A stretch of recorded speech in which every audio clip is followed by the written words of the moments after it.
Joining me now from the Munich Security Conference, Chairman of the House Foreign Affairs Committee, Michael McCaul, and Chairman of the House Intelligence Committee, Mike Turner. Thank you both for coming on. Thanks, Pamela. Thank you, Pamela. So, Congressman McCaul, I want to start with you here. The U.S.-China relationship is a key topic of discussion at the Munich summit where you are. China's foreign minister addressed the gathering and mocked the U.S. response to the Chinese surveillance balloon, calling it, quote, absurd and hysterical, and an effort to, quote, divert attention from its domestic problems. What is your response to him? Well, you know, I had a conversation with the Secretary's team. I would send a very stern warning to him that we will not tolerate a spy balloon that's committing espionage over the United States again. And I know there's talk of a private meeting, but this was a bit of a shot across the bow at this conference. And I know Blinken spoke as well. This is a time when our relations have never been more the tension's very high right now, I should say. And I think the spy balloon was so embarrassing. Going over 3 major military installations with nuclear warheads, the idea it could capture imagery and send it back to Beijing to the mothership caused a lot of damage to our national security, but also political damage in the sense that Americans saw this with the naked eye, and it was flying so low to the ground. And of course, the administration has countered that it prevented the balloon from being able to gather information on sensitive U.S. sites, and it learned valuable information from studying it. And they ultimately shot it down. Secretary Blinken's trip to China was delayed, canceled, and China's actions were condemned. But President Biden this week stressed that the U.S. is not seeking a new Cold War with China and said he plans to speak with President Xi at some point. You just heard there, Congressman Turner from Congressman McCaul, about just how the tensions are right now between the U.S. and China, how bad the relations are. What should his message be to Xi? And do you think that Biden is right to try to lower the temperature with China in the wake of this incident?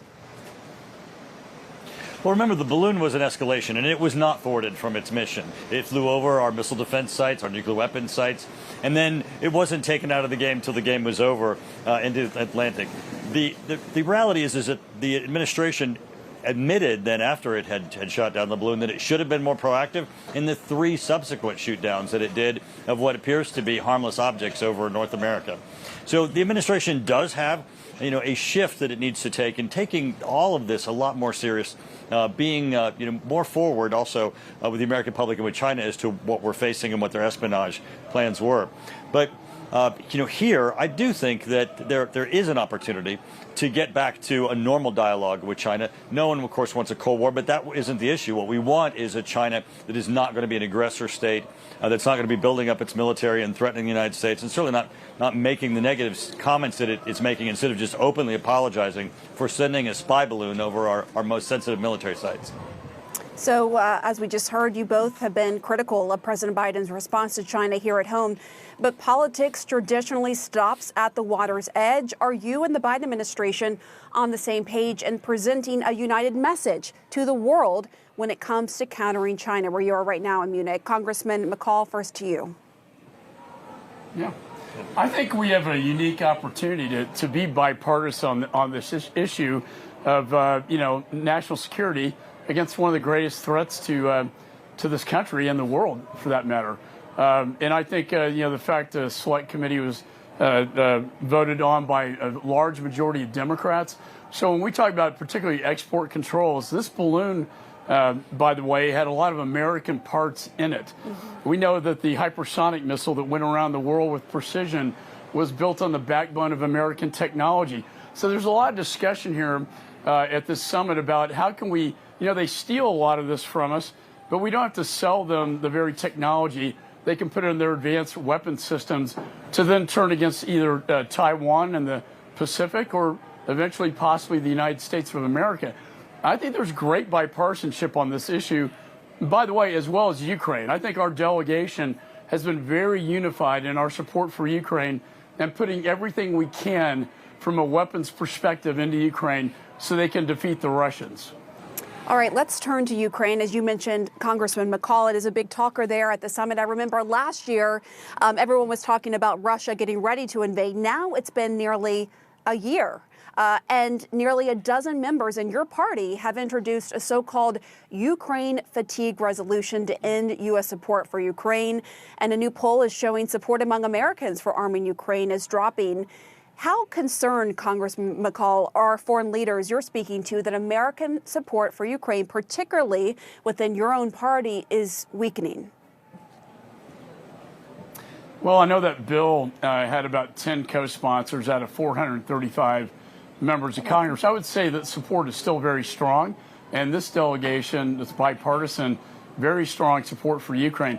I think where you're seeing a split from the administration, though, and I have to say, that, Pamela, this is bipartisan as well, is that for the past year, we've been very slow at getting these weapons in the name of it being too provocative, whether it be Stingers, Javelins, these short-range artillery, now longer-range artillery, ATACMS, they can take out the Iranian drones in Crimea, and also aviation like F-16. If we put this stuff in from the very beginning of this conflict, a year from now may have been very different as we look at the anniversary on February 24th. The longer they drag this out, they play into Putin's hands. He wants this to be a long, protracted war because he knows that potentially he'll lose, we could lose the will of the American people and therefore the Congress. And we're seeing the same dynamic in the European parliaments. Strong support now, but they're worried that if this doesn't end with a resolution, sooner rather than later, this will be an issue for us. Yeah, and you mentioned, the need for Ukraine to have more weapons to fight Russia. A bipartisan group in Congress, including some members on your own committee, wrote to President Biden urging him to give Ukraine F-16 fighter jets. You said the U.S. should give Ukraine, quote, everything they need to win this thing. Congressman McCaul, do you believe the administration is considering taking that step? I hope so. The ATACMS have been on the table for months, and they haven't sent those in. And the same delivery applies to ATACMS as it does to the HIMARS. But the fact is, the longer they wait, the longer this conflict will prevail. I honestly, every top military expert I talked to at this conference agreed with what I was saying. And I think, Mike Turner, that we need to throw everything we can into this fight so that they can win. And Zelensky's going to tell us that soon as well. He had a speech here at the conference saying the same thing. And I think the momentum's building for this to happen. Congressman Turner, to you, you're also on the Armed Services Committee. We should note, according to Politico, the top Democrat on that committee, Representative Adam Smith, said at the Munich Security Conference, quote, there's more of a consensus that people realize that Ukraine is not going to militarily retake Crimea. I'm wondering if you agree with that assessment. Statements like that, Pamela, are not helpful. And, we're at an international conference. You mentioned Republicans. There are 20 Democrats that sent a letter to Biden saying that we should have immediate negotiations and bring an end to this war. Putin right, hears but that. They retracted that letter, and you would agree there's a difference. Pamela, you would agree there's a difference between urging peaceful resolution and withdrawing funding. But go ahead. Pamela, you can't retract a letter from Putin hearing it.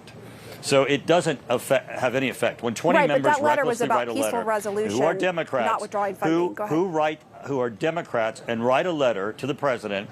By the way, Pamela, none of the conversations that we're having here are the kind that you're asking us questions of. No one here is having the debate on Democrats and Republicans. Tell us more about the conversations. Only when we're in this interview. Only when in this interview has people talked about Republicans and Democrats. What they've asked is there bipartisan support? In fact, I just did a panel with Director Burns indicating our full bipartisan support on the intelligence side, on the armed services side, for full support for Ukraine. You have a handful on both sides, Pamela, who have been cautious or who have said that they don't support or they want support to come to an end. That's not the over 400, there are 435 members of Congress. There are probably 400 that are for continuing this direction and this path.